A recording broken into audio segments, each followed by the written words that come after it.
¿Cuáles eran las leyes de Mendel? Uniformidad, educación y distribución independiente, ¿verdad? Entonces, esas tres leyes de Mendel no lo siguen la herencia no mendeliana. Entonces, ya habíamos visto la clase pasada el concepto de ligamiento, ¿se acuerdan? Sí. Que los genes cuando están muy ligados tampoco siguen el tipo de herencia mendeliana, ¿verdad? Porque se encuentran muy ligados y se heredan esos dos rasgos, aunque son determinados por los genes, se heredan juntos, ¿sí? Entonces, si no sé, la forma del pie junto con la forma de la oreja están juntos, siempre se van a heredar como si fueran un solo rasgo, ¿sí? Sin embargo, si se encuentran distantes en los cromosomas, no se van a heredar siguiendo las leyes de la herencia mendeliana porque va a haber recombinación, ¿de acuerdo? Ok, eso es parte del ligamiento. Y vamos a ver ahora lo de la herencia no mendeliana y otro tipo de herencia no mendeliana, que es la herencia mitocondrial, la holándrica, el homozaicismo, la herencia genómica y la herencia parental. Y la primera de ellas es la herencia mitocondrial. Entonces, un pequeño significativo de enfermedades se deben a herencia mitocondrial, por eso lo vamos a revisar.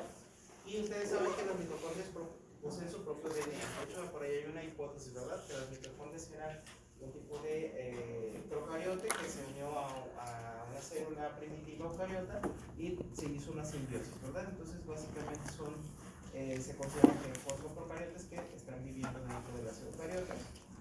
Y bueno, las procariotas tienen su propio DNA, es un DNA mitocondrial que tiene 16.569 pares de bases, no tiene copia de acceso, ya para que codifica. Principalmente codifica para los polipéptidos que están relacionados con la fosforilación oxidativa. ¿Se acuerdan de eso? Lo vieron en el bloque pasado, es para la producción de ATP, ¿verdad? Entonces, bien, entonces las mitocondrias solamente proceden de la madre. Cuando está la fecundación, el espermatozoide solamente va a introducir el núcleo dentro del citoplasma del óvulo. ¿Se acuerdan de eso? O lo van a revisar con detalle el siguiente semestre. Entonces, cuando hay una fecundación, el espermatozoide solamente va a introducir su núcleo, pero las mitocondrias del varón pues no se van a integrar al cigoto, ¿de acuerdo? ¿Por qué? Porque en ese caso están muy pegadas hacia la cola o el flagelo del espermatozoide, entonces no entran dentro del óvulo. De esa manera, entonces, pues solamente las mujeres pueden heredar las enfermedades o los rasgos con herencia mitocondrial. Entonces, por eso es que solamente se heredan vía materna.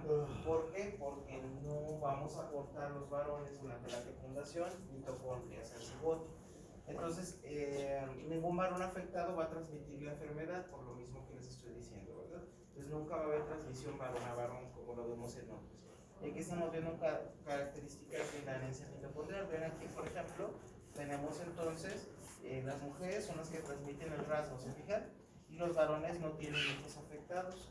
Y, por ejemplo, aquí tenemos el lobo en esta familia, luego esta mujer está afectada, también está transmitiendo el rasgo a su descendencia. Si se fijan, estas son medidas de resumen, ¿se acuerdan? ¿Qué significa esto? Estos números. Esta es la generación, esta es la filia. 1, la generación 2, generación 3, y se enumeran, ¿verdad? En el orden 1, 2, 3, 4, 1, 2, 3, 4, que es el orden en el que están en el. Y es para podernos retener, por ejemplo, si yo digo, es el individuo 2.1, pues yo ya sé que es de la generación 2, el individuo 1. Esa es la intención de esa numeración. Esos números debo de verlos en sus árboles genealógicos porque si no, no van a estar completos. Sí, por ejemplo. Tienen que estar con esos números. ¿Cuáles? ¿Los de la izquierda o los de abajo? Todos esos, todos. Ya lo habíamos visto, ¿verdad? Tienen que estar numerados, tiene que estar el sujeto que es el caso índice o el propósitus, también se llama, tiene que estar entonces también señalado con una fecha. Siempre lo va a pasar, o sea, la enfermedad, sí. la madre siempre la va a transmitir. Entonces ahí están viendo entonces de nuevo de la herencia mitocondrial, están viendo mujeres afectadas que son las que transmiten la enfermedad, mientras que los varones no la van a transmitir, por lo que ya platicamos, porque el varón no va a proporcionar mitocondrias durante la fecundación. Muy bien. Hay muy pocas enfermedades, entre ellas hay una ceguera que se llama monosis de Leber, es una ceguera que se debe a esa mitocondria. Y aquí estamos viendo de nuevo lo que comentábamos, que es de herencia mitocondrial, mujeres afectadas, transmiten su rasgo a los varones, las mujeres a los varones no tienen hijos afectados. Es una clásica característica o árbol genealógico de una herencia mitocondrial. Y hay un fenómeno que se llama heteroplasmia. No es heteroplasmia, es heteroplasmia. La heteroplasmia significa que hay mujeres, o sea, hay mujeres afectadas que, que pueden no llegar a mostrar el rasgo de la enfermedad, es decir, transmiten la enfermedad, pero no están afectadas. ¿Se acuerdan lo que vimos la vez pasada como de portador? Y luego después vimos también como las portadoras en la herencia ligada al X recesiva podían llegar a tener enfermedad o manifestar enfermedad si había una inactivación preferencial del XA, ¿no se acuerdan? Eso le llamábamos heterocigota manifiesta, ¿verdad?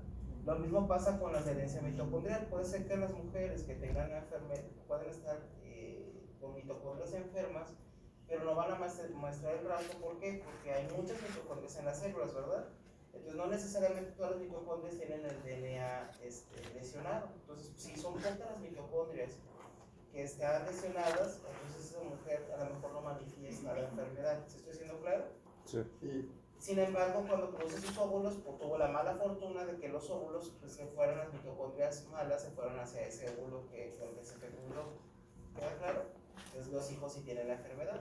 Entonces eso se le llama heteroplasmia, ¿sí? Es como el concepto de heterocigoto manifiesta o heterocigota manifiesta, pero en este caso es en herencia mitocondrial. Algo que es muy importante es que no usen los términos de manera indistinta. Si yo estoy hablando de heterocigota manifiesta, siempre estoy hablando de herencia ligada al X recesiva. Y si hablo de heteroplasmia, siempre hablo de la herencia ligada mitocondrial. Así como también cuando hablo de penetrancia, solamente estoy hablando de la herencia autosómica dominante, o cuando estoy hablando de otro de los conceptos que hemos visto, pues se aplican a cada una de las herencias que hemos visto, ¿sí? Para que no usen el término de manera indistinta. Bien, entonces, en lo que le habíamos comentado de la heteroplasmia y varones afectados, como ven allá, no tienen hijos afectados, las mujeres afectadas son las que producen los individuos afectados. Aquí, por ejemplo, aquí tienen, en este caso, es lo que les está viendo lo de heteroplasmia. Vean aquí, por ejemplo, tienen una mujer que tiene hijos, que sin embargo, por ejemplo, aquí no está afectada, pero tiene hijos afectados, ¿verdad? Entonces, esto es la heteroplasmia. No hay un salto generacional como tal en este árbol genealógico, pero lo que estamos viendo es que una mujer pues, también es la que transmite la enfermedad, ¿sí? Entonces, nada más para que tengan en consideraciones. ¿Qué van a ver en el examen? Seguramente van a ver algunos árboles genealógicos y van a tener ustedes que determinar de qué tipo de herencia se trata. Entonces, ¿cuáles son los tejidos que se afectan? Pues como son las mitocondrias, son los productores de ATP y sus alteraciones, pues van a estar relacionados con los polipéptidos y sus productores de ATP. Entonces, los tejidos que requieren de gran cantidad de ATP son los que se van a lesionar en estas enfermedades. Esto es el sistema nervioso central. Entonces, este sistema nervioso pues, es el que se va a afectar por las mutaciones o alteraciones de DNA mitocondrial. Y esta es una enfermedad que es la que les comentaba, que se llama neuropatía óptica hereditaria de Leber, o enfermedad de Leber, que se trata de una pérdida de visión que se debe a una inflamación del nervio óptico. Aquí están viendo una fotografía del fondo de ojo, es como vemos el interior del ojo. Y lo que estamos viendo aquí pues, es la retina con sus vasos sanguíneos. Y estamos viendo aquí el nervio óptico. Si se fijan en el nervio óptico, es donde están todos los axones de las neuronas de la retina y se van a juntar aquí en el nervio. Si se fijan en este, que es una fotografía de un fondo de ojo normal, estamos observando el nervio óptico muy bien delimitado. ¿Se fijan? El disco está muy bien delimitado. Vean acá cómo se observa. No vemos los bordes, ¿se fijan? Se ven los bordes, se ven difusos, de hecho se ve sobrelevado a esta fotografía en dos dimensiones, pero si seguimos como el patrón de aquí, del tejido, podríamos observar, por ejemplo, que este vaso tiene como una deflexión, es decir, tiene como una ondulación. Eso nos hablaría de que está sobrelevado, ¿sí? Entonces, esta es una neuropatía óptica. Bien, entonces, este es un ejemplo de enfermedad, nada más para que lo tengan en consideración. Y bien, vamos a pasar ahora a otro tipo de herencia no mendeliana, que es la herencia Hollande, que es la que se refiere a lo que es cromosomal Y. Entonces, el cromosoma Y tiene aproximadamente 24 genes y los genes del cromosoma Y están implicados básicamente en la diferenciación del varón, es decir, están involucrados en como que un embrión se diferencie hacia el rasgo masculino y están involucrados también en la espermatogénesis testicular. Hay características del modo RS ligada al Y. Una de estas, miren, aquí tenemos una característica que es ligada al Y, que son los vellos en la oreja. Por eso solamente los varones presentan esto, ¿sí? ¿Han visto una mujer con esto? No, ¿verdad? Pero es muy común entre los varones, ¿sí? Sobre todo con el paso de la edad, que haya vellos largos en el oído, ¿sí? Este es un patrón de herencia volante, ¿sí? Entonces aquí característicamente, pues solamente va a ser de varón a varón la transmisión. ¿Por qué? Porque solamente el Y lo tiene el varón y se lo da a sus hijos varones, ¿cierto? Entonces solamente la transmisión será varón a varón. Y este es un ejemplo claro de un rasgo ligado al Y, ¿sí? Bien, entonces este será un árbol genealógico clásico de una herencia holándica. Nada más estamos viendo varones afectados y herencia varón a varón. Bien, en cuanto a el otro tipo de herencia no mendeliana es el mosaicismo, y es cuando un individuo o en uno o varios tejidos existe alteración genética, pero que no es en todas las células, sino que tenemos una alteración genética que está presente en algunas células sí y en otras células no. Habíamos hablado en la clase pasada del mosaicismo en referencia al cromosoma X, ¿se acuerdan? Que entonces teníamos células con cromosoma X inactivo de manera preferencial en las mujeres, que era aleatorio. Entonces teníamos unas células con el cromosoma X materno inactivo y otros cromosoma X materno inactivo. Entonces eso nos da mosaicismo, células de diferente tipo, igual acá. Entonces eso se le llama mosaicismo. Entonces el mosaicismo puede ser germinal, somático, cromosómico. Y vamos a verlo con más detenimiento ya casi al final de las clases, cuando veamos las alteraciones cromosómicas. Pero cuando se habla de mosaicismo germinal es cuando las células germinales, ¿verdad? Cargan una de esas alteraciones. Y se llama mosaicismo germinal cuando en las gónadas por lo menos hay dos líneas celulares genéticamente diferentes y derivadas de un mismo cigoto. Es decir, después de la fecundación, cuando se forman los ovocitos o los espermatozoides, ahí se van los espermatogones, ¿no les he dicho? Se van a generar células de diferentes características. Entonces, mosaicismo germinal es que las gónadas tienen, el tejido gonadal tiene células de diferente tipo. ¿Queda claro? Y el mosaicismo somático es que las células de todo el cuerpo que son de diferente, como que sería la que vimos de la ionización, donde tenemos diferentes tipos de células. Bien, vamos a ver entonces dudas hasta lo que hemos visto. Entonces, en el mosaicismo germinal entra el de las mujeres.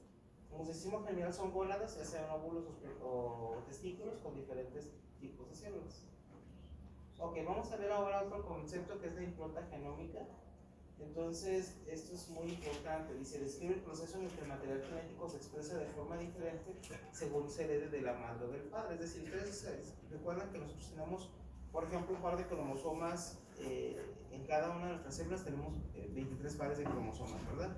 Y tenemos que los primeros 22 pues tienen su homólogo igualito, ¿verdad? Si yo tengo un cromosoma 12 paterno, tengo un cromosoma 12 materno que corresponde con las mismas regiones. Es decir, si ahí está codificado el gen de la hormona de crecimiento, el gen de la hormona polipéptido pancreático o cualquier otro, pues tanto cromosoma paterno como materno tienen la misma información. ¿Estamos claros? Ok, entonces, pero se ha observado este fenómeno que no implica que la información, aunque tenga codificada la misma información, no se expresa de la misma manera, sea que provenga del cromosoma paterno o provenga del cromosoma materno. Entonces, ¿alguien tiene por ahí un marcador? Para que puedan entender por qué se expresa distinto.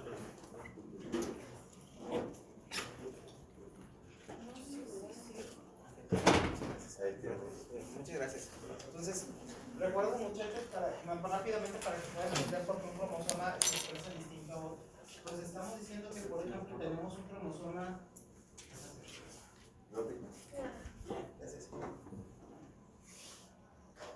Tenemos un cromosoma, por ejemplo, hablamos de un cromosoma. Este es el paterno y el materno. ¿Se acuerdan que la X solamente la vamos a ver en metafase, verdad? Sí.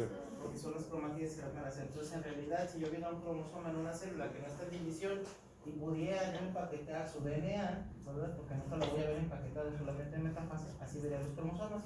Pues el primero acá, ¿verdad? Estamos hablando, por ejemplo, que es el cromosoma 12 paterno y materno. Y por ejemplo, esto es un ejemplo y es hipotético. Entonces, porque supongamos que aquí está el gen del receptor de insulina, por ejemplo, en esta región. Pues ustedes saben que el gen pues, está constituido por DNA, ¿cierto? Y el DNA es una molécula de doble cadena, ¿cierto? Donde la cadena es antiparalela. ¿Qué significa? Que yo voy a encontrar un extremo 5' y un extremo 3' acá, que es contrario acá, ¿cierto? Sí. ¿Por qué está dado esto? Porque tengo un extremo 3' OH, ¿se acuerdan? Y el 5' fosfato, ¿se acuerdan de eso?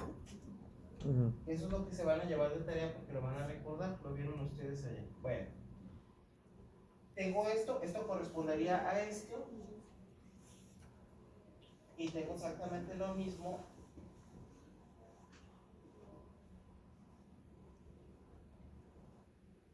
en el materno, ¿cierto? En teoría sería la misma información, es decir, codificando para el mismo gen. ¿Hasta ahí está entendido? ¿Está claro?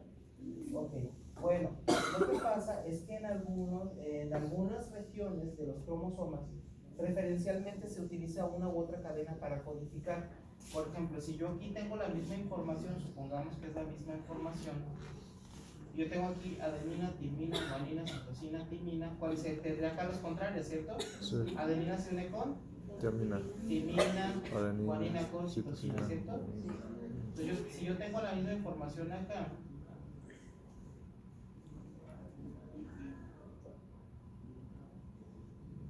ok, entonces así serían mis regiones o mis genes.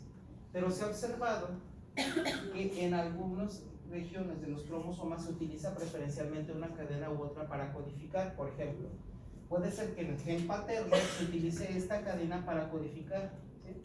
Y esta cadena es ATGCT, ¿cierto? Y en el caso del cromosoma materno se utiliza la cadena contraria, es decir, TACGA. Si se fijan, es distinto, ¿sí? Si yo utilizo una u otra cadena es distinto para llevar el mensaje. Entonces tiene dos mensajes en la misma región. ¿Estoy siendo claro? Es decir, el DNA puede llevar dos mensajes. ¿Por qué? Porque puedo utilizar una u otra cadena. Y si utilizo una u otra cadena se va a traducir de manera distinta. ¿Queda claro? Entonces, eso se ha visto que a esto se le llama impronta. Es decir, cuando una región del DNA es distinta o se va a expresar distinto si proviene del padre o de la madre. ¿Y de qué depende de eso? De que se utilice de manera distinta la información genética que se encuentra ahí, ¿sí? ¿Y cómo es posible? Pues porque podemos tener más de un mensaje en la misma región dependiendo de si leo una cadena u otra cadena, o si inicio el mensaje en aquí en vez de iniciarlo desde el principio, ¿sí? Pero no normalmente la complementaria. Ya te expliqué que no, ya puedes utilizar una u otra cadena. Entonces no siempre va a ser la de 5'', también puede ser la otra, son excepciones a las reglas. Entonces aquí lo que estamos viendo es la impronta, que es cuando se utiliza de manera preferencial una u otra cadena, o se utilizan regiones de forma distinta, es decir, que es lo que les estoy explicando. Puede ser que se lea de aquí a acá, en el caso del materno, que lo leamos así, desde aquí, seguido, y el otro empezamos acá, entonces es distinto el mensaje. Acuérdense que cada tres es una palabra, ¿verdad? Entonces aquí es distinta esta palabra que esta palabra. Pues eso es lo que nos implica que tenga diferente información, o que pueda tener diferente información. Entonces, una pregunta. Entonces, impronta genómica es lo mismo que disomía uniparental. Ahorita vamos a ver lo que es disomía. Ok, porque eso no lo hemos visto. Entonces, estamos viendo entonces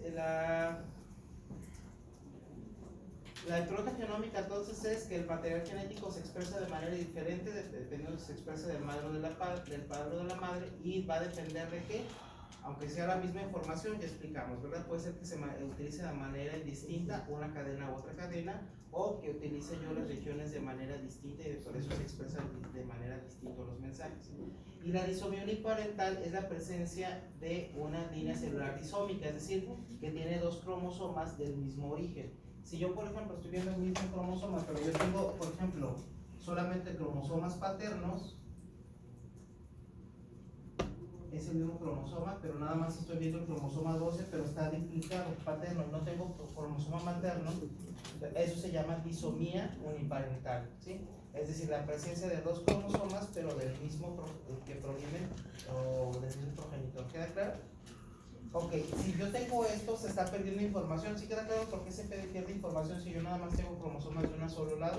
Sí. Porque el otro, falta el otro que se expresa de manera diferente, ¿sí? Entonces, ese otro se puede expresar de manera diferente, como lo que ya acabamos de explicar, ¿sí? Entonces, y eso se le llama impronta. Entonces, cuando yo tengo dos cromosomas del mismo origen se llama disomía uniparental. Cuando yo tengo que la expresión se expresa distinto, si proviene del padre o de la madre, eso yo le llamo impronta genómica. Y entonces hay síndromes que hablan o que no tienen herencia mendeliana que tienen relación con eso. Bien.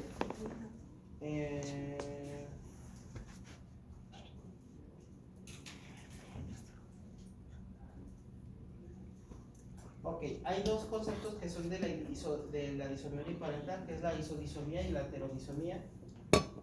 ¿Qué es eso de isodisomía y heterodisomía? Nada más es, no le hagan mucho caso a esto, nada más quiero que vean cómo puede provenir esa cuestión. Por ejemplo, esto es como se produce la isodisomía. Yo te puedo tener una célula en la cual se perdió uno de los cromosomas. ¿Por qué se perdió? Porque a la hora de dividirse las células, a lo mejor la célula no se llevó consigo el cromosoma. ¿Se acuerdan que en la mitosis, si lo vieron en preparatoria, se van a segregar los cromosomas, ¿se acuerdan? Sí. Pues puede ser que una de las células no se llevó el cromosoma o el par cromosómico se quedó, por ejemplo, sin los cromosomas 12, por ejemplo. Es decir, nada más se va uno de los cromosomas y pierde uno de ellos. Entonces, la célula lo que hace es que duplica el cromosoma para tener la misma información genética. Entonces, a la hora que lo duplica, utiliza como molde, entonces tiene dos que provienen del mismo progenitor. ¿Sí estoy siendo claro? Eso se le llama isodisomía, porque el cromosoma duplicado es exactamente el mismo cromosoma, ¿sí? Se duplicó idéntico. En la heterodisomía es cuando yo tengo, por ejemplo, no tengo, por ejemplo, aquí, no tengo cromosomas, como lo están viendo aquí, no tengo el par de cromosomas, todo el par de cromosomas proviene de un solo progenitor, y entonces todo el par de cromosomas pues va a continuar entonces en las células, ¿sí? Esto se le llama heterodisomía, porque los dos cromosomas, aunque son el cromosoma 12, por ejemplo, es el cromosoma paterno-materno de un solo progenitor, pero es el paterno y materno, ¿sí? Sin embargo, aquí yo, por ejemplo, si estoy usando solamente el cromosoma 12, solamente el cromosoma, ya sea paterno-materno, el cual está siendo duplicado. ¿Sí estoy siendo claro? ¿Y estos casos son muy comunes? ¿Se paga mucho? ¿O? Sí pueden llegar a ser, no son tan comunes, pero sí es algo que puede llegar a suceder y produce también síndromes genéticos o enfermedades, ¿sí? Pues vamos a ver un ejemplo. ¿Queda claro entonces eso?